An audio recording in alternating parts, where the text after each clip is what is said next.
Operation सिंदूर के बाद अब हर कोई ये डिमांड कर रहा है कि अब ऑपरेशन सीमा हो। जी हाँ, वही सीमा जो पिछले लगभग 2 साल से हमारे देश में अवैध घुसपैठिए की तरह रह रही है। भारत का हर व्यक्ति यही डिमांड कर रहा है कि अवैध घुसपैठियों का भारत से खात्मा होना चाहिए, जिसकी शुरुआत सीमा हैदर से हो।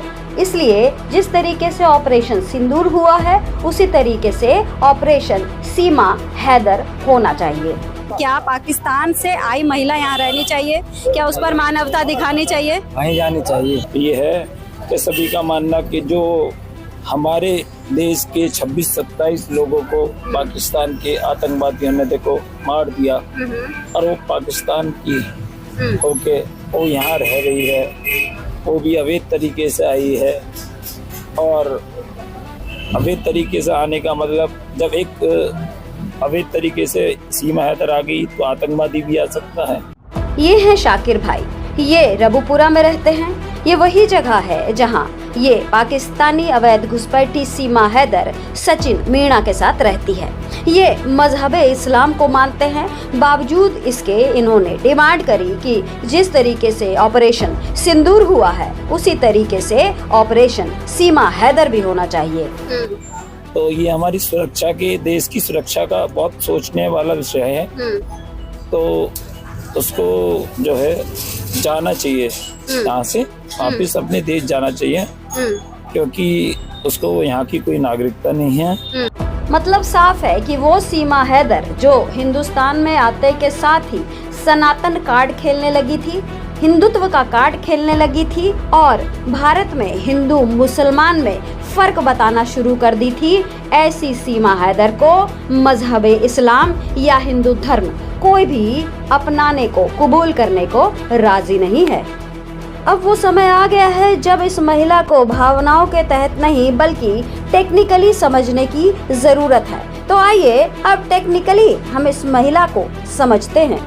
इतने दिन हो गए, अभी सारा इसका चाल चरित्र देखा गया, सबने ये भी कहा कि ये महिला ठीक नहीं है, बावजूद इसको खुलकर, अब जो खुलकर विरोध हो रहा है, पहले खुलकर विरोध होता तो शायद अभी तक ये स्थिति आती ही नहीं। उस समय लोग भावनाओं में बह रहे थे और सिर्फ क्या देख रहे थे?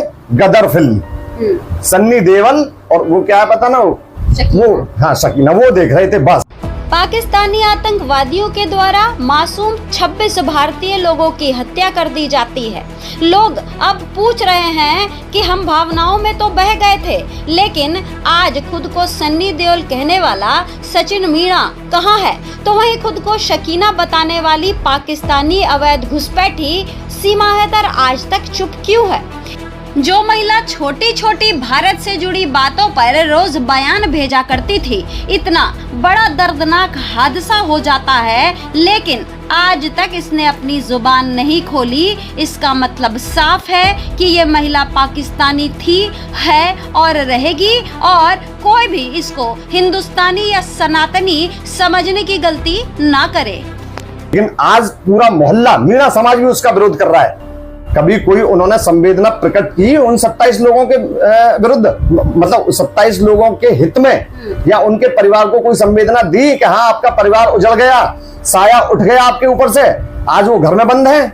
मैं मानता हूं कि वो संवेदनहीन है बिल्कुल, और उनको सपोर्ट करने वाले भी व्यक्ति संवेदनहीन है। जब भारत के दूसरे पाकिस्तानियों को, जो भारत में वीजा के तहत आए थे, उनको 48 घंटे का समय दे दिया जाता है और कहा जाता है कि आप तुरंत 48 घंटे के अंदर अपने देश पाकिस्तान लौट जाएं। लेकिन सीमा हैदर पर ये मामला अप्लाई नहीं होता है, क्योंकि ये कहा जाता है कि ये ऑर्डर सिर्फ उनके लिए है जो वीजा के तहत आए हैं, लेकिन जो बगैर वीजा के हैं, अवैध तौर पे घुसे हैं, उनके लिए कुछ और ही तरीका है। वो क्या तरीका है, सुनिए। तो वापस पाकिस्तान डिपोर्ट, यदि तुरंत डिपोर्ट करना है तो इसके खिलाफ जो अभियोजन है, सरकार है, वो वादी कार्यवाही समाप्त करे और इसको तुरंत डिपोर्ट करे। और यदि इसको वापस डिपोर्ट भी ना करे सरकार, तो कम से कम इसको रबुपुरा से हटा करके डिटेंशन सेंटर में रखा जाए। मतलब साफ है कि जो कोर्ट में स्टेट वर्सेस सीमा हैदर चल रहा है उस केस को हटाया जाए और तुरंत इस महिला को वापस इसके देश भेजा जाए। लेकिन ये करे कौन? क्योंकि जिस प्रकार से सीमा हैदर के वकील डॉक्टर AP सिंह ने ये दावा किया है कि सीमा हैदर का केस कोर्ट में पेंडिंग है, इसलिए जब तक केस रफा दफा नहीं हो जाता सीमा हैदर यहाँ से नहीं जाएगी। तो इसमें बार बार यही सवाल उठ रहा है कि आखिर इस केस को चैलेंज क्यों नहीं किया गया, क्यों नहीं ये बताया जाता है कि सीमा हैदर एक अवैध घुसपैठ है और जो केस कोर्ट में चल रहा है उसे तुरंत डिस्पोज ऑफ किया जाए ताकि इस महिला को भी बाकी पाकिस्तानियों की तरह उसके देश फेंक दिया जा सके।